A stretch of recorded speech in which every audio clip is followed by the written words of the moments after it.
Famille, j'espère que tout le monde se porte bien. ñoo ci li ñu tuddee suñu leçon yi nga xam ne toujours ñu ngi doon teewal fii suñ canal di suñ chaîne YouTube sur N'aimer comprendre la grammaire française en wolof. Voilà, avant ñi kii dañuy dugg direct suñ leçon tey nga xam ne mi ngi concerné li ñuy tuddee les verbes auxiliaires ñu xàmmee ko ci être wala avoir. tey ñu jël ci benn te muy être wala verbe être kañ lañ ko utiliser comme auxiliaire, kañ lañ ko utiliser comme verbe ci anam gu indépendante. kon tey loolu mooy suñu leçon tey mooy titre la leçon du jour. Voilà, donc di wax fekkee ne abonné gu leen ngeen abonné ci chaîne bi te bës cloche notification bi ngir mu leen di mën di yëgal toujours les vidéos suivantes yi nga xam ne moom mooy dikkaat di topp ci yi teew l'un après l'autre ngeen mën see jariñu. SVP ngeen partagé ko ngir jëriñ li gën a mat. Voilà, ñu ñëw ci direct ci leçon bi. Les verbes auxiliaires mooy lan? On appelle verbe auxiliaire ceux qui perdent tout ou partie de leur signification et servent à fermer les temps composés des autres verbes auxiliaires de temps. Verbe auxiliaire yi dañ koy tuddee verbe yi nga xamante ni si dañuy ñàkk lépp ci seen signification wala xaaj ci seen signification dañ koy perte. tey dañu leen jëfandikoo ci forme temps composé yi maanaam ci conjugué temps composé yi ci lañ leen utiliser bu baax liñ leen di soxla. temps utiliser yeneen verbe yi nga xam dañ leen conjugué ñu nekk ci benn ci temps composé yi ñu xamoon, soit prédicat parfait, passé conditionnel, ou bien passé composé, ainsi de suite. Auxiliaire de temps. auxiliaire yi ñoom li ñuy tekk ci arab mooy afaal al musaida, mooy verbe yi nga xam ñooy dimbali kon verbe bi ci conjugué ko bu nekk ci temps bu ñu nommé te mu nekk temps composé. Voilà, kon j'espère que ni la définition est claire. Donc pour compléter la définition, les verbes auxiliaires en français, il existe deux auxiliaires: être, avoir. Tous deux peuvent ou bien tous deux peuvent être utilisés tantôt comme verbe à partie entière, tantôt comme auxiliaire. ci langue français am na ñaari auxiliaire, ñaari verbe yoo xam ne dañuy dimbali di permettre te mooy être ak avoir. ñaar yooyu yëpp nag mën nañ leen utiliser, mën nañ leen jëfandikoo comme verbe tey, ëllëg ñu jëfandikoo leen comme auxiliaire. loolu kañ ak kañ lay doon, wala ñu ñëw ci ay genn kuy ndaw rek expliquer ko boobu nekk lu clair. donc ñu jox ci exemple: je pense donc je suis. loolu li muy tekk mooy man comme que damay xalaat kon am na. lii benn proverbe wala benn wax la boo xam ni benn philosophe bi ñu wax Descartes moo ko waxoon, suma jumut philosophie française moo ko waxoon. comme que damay xalaat ana ufakkir idan ana mawjud, kon bu leen xalaat kon am na. kon liñ ci yitteel mooy suis bi di je suis dañ koy jëfandikoo comme verbe nekk naa. Nous sommes partis de bonne heure ou bien de bonne heure. ñun ñu teel a yeew, dañoo teel nañoo yeew. foofu itam liñ fi teel mooy somme nga xamante ne si ni mi ngi bàyyi ko ci auxiliaire être wala verbe être foofu dañ koy utiliser bu ne comme auxiliaire nous sommes partis. donc ñu desaa yeneen exemple mu ne ci suuf elle a une jolie robe rouge moom am na benn robe bu xonq bu rafet kon elle a am na kon foofu verbe être bi dañ ko utiliser wala verbe avoir dañ ko utiliser comme verbe avoir la foofu. deuxième exemple mu ne j'ai collectionné les timbres dajale naa leen foofu itam ñu ci teel moom mooy j'ai mi bi auxiliaire avoir la boo xam ni tey dañ ko utiliser mu ne comme auxiliaire waaye nekkul comme auxiliaire wala nekkul comme verbe waaye jëmmi avoir bi lañ utiliser foofu mu ne comme auxiliaire. kon defe na loolu leer na fi ñu leen utiliser comme auxiliaire ak fi ñu leen utiliser comme verbe wala ñu ñëwaat ci yeneen détails yi expliqué ko bam gën a leer fan ak fan lañ leen di utiliser moom ak être seul fan lañ koy utiliser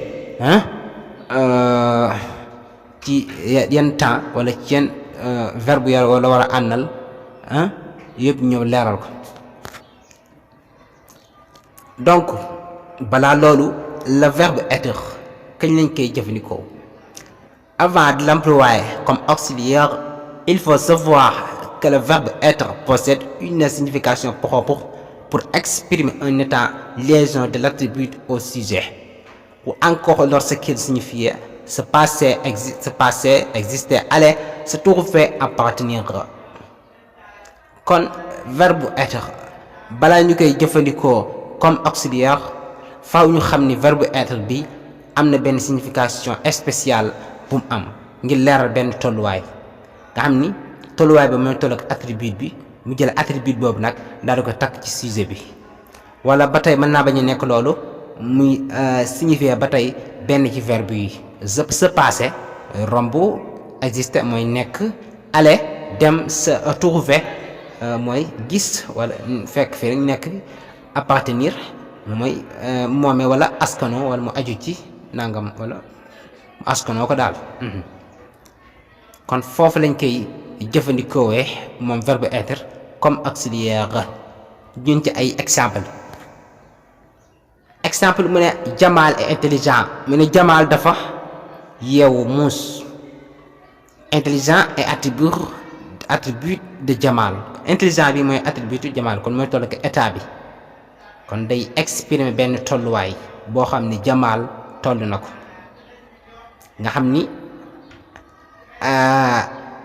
verbe être bi foofu dañ ko jëfandikoo foofu day tekki benn maanaa boppam ndax boo ne Jamal mooy nekk nag maanaa boppam la ngi leer benn tolluwaay muy intelligent moom mooy attribut bi léegi moom nag bi jël attribut bi di ko takk ci sujet bi ñu xam fan lan mooy tolluwaayam Jamal est intelligent dafa rafet. wala la maison est à mon père kër gi sama moomeelu bàyyi la sama bàyyi ko moom à mon père moomeelu bàyyi ñu noonu la maison appartenir à mon père comme soit mu nekk comme bu njëkk bi soit mu nekk comme l'image de bu deuxième bi ci suuf foofu lañ koy jëfandikoo moom verbe être mu nekk comme auxiliaire defe naa leer na. wala ñëw ci yeneen catégorie kii utiliser verbe être comme auxiliaire l'auxiliaire être sert à conjuguer dañ koy jëfandikoo ngir bu ñu bëggee soppi wala bu ñu bëggee conjuguer yan lañ bëgg a conjuguer soit mu nekk les verbes passifs dans tout leur temps verbe passif verbe yi nga xam ni dañ leen a tëgg wala dañ leen a construire ci voie passif ci anam bu ñu umpale ci seen mboolem temps yépp moom bu boobaa ci anam yooyu dañuy soxla verbe être ka auxiliaire ngir conjuguer leen. exemple la voiture est réparée par le mécanicien oto bi mécanicien bi defar na ko kon réparé da ngay gis nii dañ ko construire tëgg ko ci anam goo xam te ne si ni anamu passif la mooy dañ ko umpule nga xam ne bi ñu ko bëggee conjuguer dañoo soxla verbe être ka auxiliaire ngir conjuguer ko. La voiture est STMI est kon est boobu auxiliaire être la lañ andi ngir conjuguer réparer gi nga xam ni nekk ci voix passif. kon benn j'espère que c'est clair.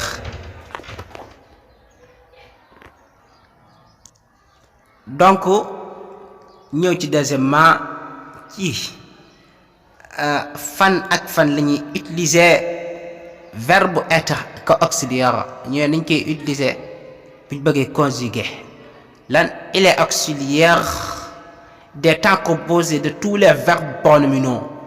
Verbes pronominaux yi moo nañ jàngoon ci leçon passée bi jàll def naa xam nañ ko j'espère que ni leer na. léegi verbe pronominaux yooyu bu ñu leen conjuguer bu ñu leen bëggee conjuguer ci seen temps composé wala benn ci temps composé yi bon bu di ko parfait passé conditionnel futur antérieur ainsi de suite passé temps composé ainsi de suite benn ci yooyu bu ñu ko ci bëggee conjuguer verbe être la ñuy soxla ka auxiliaire daal leen conjuguer benn ci temps yooyu defe naa loolu leer na kon loolu deuxièmement ci naka la ñuy utiliser verbe auxiliaire verbe être ka auxiliaire. jox di exemple elle s'est souvenue de cet homme moom day fàttaliku góor gi wala moom jigéen kon day fàttaliku góor gi di ko xalaat di ko fàttaliku nga xam ni kon souvenue googu verbe pronominal la parce que boo xoolee sa jiit na ko waaye bi ñu ko bëggee conjuguer yóbbu ko ci temps composé bi dañoo soxla verbe être comme auxiliaire comme ni ñu ko waxee woon ci règle bi. Deuxièmement, le ciel s'est assombri très rapidement. asamaan si dafa ñuul ci anam gu gaaw a gaaw dafa jékki-jékki gaaw ñuul kon assombri verbe pronominal la parce que sa moo ko jiitu ak bi ñu ko bëggee yóbbu ci temps composé dañoo soxla verbe être comme auxiliaire muy est boobu nga bari muy s'est assombri. Nous nous sommes rencontrés hier démb daje woon nañ rencontre googu comme verbe pronominal la parce que boo xoolee da nga gis ne nous moo ko jiitu te nous dafa bokkoon ci les pronoms réfléchis yi ñoo waxoon ne bu jiitoo verbe pronominal lañ koy tuddee kon rencontre da nga gis ni kon moom bi ñu ko bëggee yóbbu ci temps composé bi mu ne da ngay gis ni dañoo soxla verbe être jàppe ko auxiliaire ci verbe bi kon moom loolu mooy deuxièmement bi ci fi ñuy jëfandikoo verbe être comme auxiliaire defe naa exemple yi leer na nañ ñi. voilà ñu ñëwaat ci troisièmement ci jëfandikoo gi jëfandikoo auxiliaire être ci conjugué. Troisièmement bi di l'état composé de quelques verbes intransitifs exprimant pour la plupart un mouvement ou un changement d'état comme aller, arriver, décider, devenir, échouer, entrer, sortir, mourir, naître, partir, rester, tourner, tomber, venir, etc. etc. temps composé yeneen verbe yi intransitif yi nga xamante ni si mutaaddi leen dañuy jalgati di am complément soit mu nekk complément d'objet direct wala soit mu nekk complément d'objet indirect. verbe yooyu nga xamante ne si li ëpp bëri dañuy exprimer benn mouvement benn yëngatu di koy aller ay arrivé ay sortie ay yooyu wala muy exprimer benn changement d'état muy tëxiir xala nit ci ay décédé faatu wala devenir mujj mu nekkoon ci benn état mu changé nga mujjaan nekk ci benn état moo xam moo gën wala mu gën a suufe temps yooyu wala verbe yooyu nga xam ñu exprimer anam yi ñu wax nga xam ni ñoom dañuy nekk ay verbe yoo xamante ni si ni dañuy am complément d'objet direct wala complément d'objet indirect ñuy intransitif kon boobaa wala duñ ko am kon boobaa ci dañ ci buñ leen bëggee yóbbu ci temps composé dañ leen di indilal verbe être comme auxiliaire conjugué na yóbbu leen ci benn ci temps composé yi ñu nommé yi. J'espère que ni c'est clair. Exemple, elle est partie ce matin. Suba gi dem na suba gi dem na ci suba gi. Elle est née en 2002 la judd. Nous sommes entrés par la fenêtre. Dugg nañ jaar ci fenêtre bi. Elle est partie ce matin. Dem na ci suba gi. Partie ci verbe yooyu la bokk. yi nga xam dañuy exprimer pour la plupart benn mouvement benn mouvement la boobu kon nga xam ni duñ ko bëggee yóbbu ci temps composé bi auxiliaire être lañ soxla te mooy e bi indil ko mu dimbali ko mu nekk ci temps composé boobu. Elle est née en 2002 la judd ne benn ci verbe yooyu kon yi nga xam ni dañuy exprimer pour la plupart un état wala un changement d'état wala un mouvement kon moom bi su ma jumut un changement d'état lay doon changement d'état parce que ñu ngi ko judd woon 2002 waaye fi mu toll nii ñu nekk ci beneen état kon bi ñu ko bëgg a yóbbu ci temps composé moom nee boobu dañoo soxla verbe être comme auxiliaire mu dimbali ko mu nekk ci temps boobu.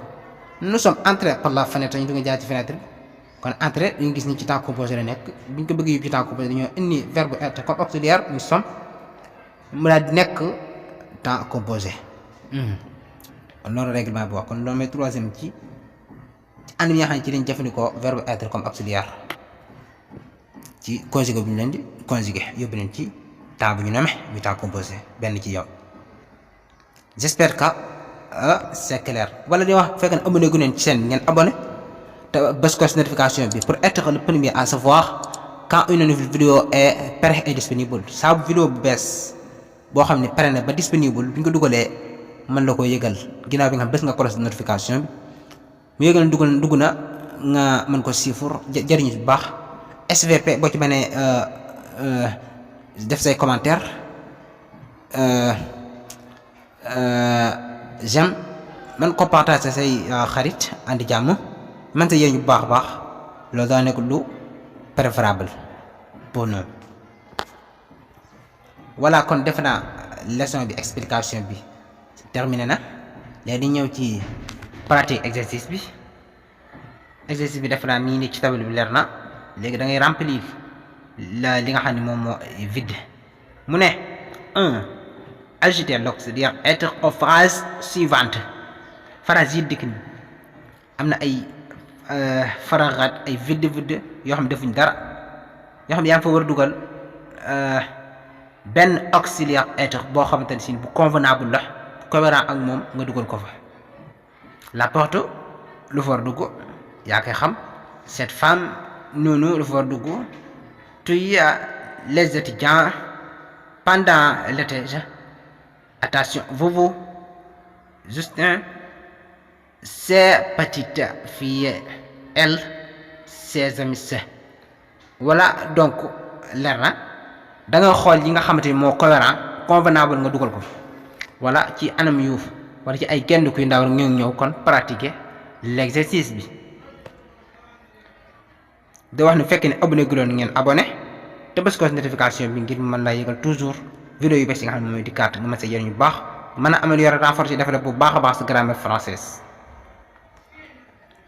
Voilà kon defe naa condition de l'exercice bi c'est clair la porte est fermée par le père. Cette femme est morte subitement. Nous nous sommes promenés toute la soirée. Ñu noppal soirée yëpp kon yëpp ñu noppal. Tu es arrivé en retard. Les étudiants sont sortis de la classe. Pendant l'été, je suis retourné dans mon pays. Été bi damay dellu sama pays sama dëkk sama réew. Attention. vous vous êtes assis sur le journal. Justin est entré dans la salle de classe. Vous dugg ci salle de classe. Ces petites filles, xale jigéen ñi, elles sont nées en 2006 lañ judd. Kon foofu seet nañ fi changement d'état. Ses amis se sont vus chaque fin de semaine. Ali kon foofu dem seet nañ fi li ñu tuddee verbe pronominal boo xam ni ce sont mel ni jiit na ko wala ce wala changement d'état wala ainsi de suite. Kon defe naa kon la leçon est claire. J'espère que les détails ou bien les informations dans la leçon est claire la nañ. Donc voilà, daa desewu lu may ñëw bàyyiwaat leen beneen dig daje ñu dikk ci li ñu tuddee verbe avoir fa ñu définir comme auxiliaire et comme verbe. Dafa naa détail boobu jàll na ci biir la jox idée ci ne moom moo ci war a toppaat. Voilà kon ila liqa.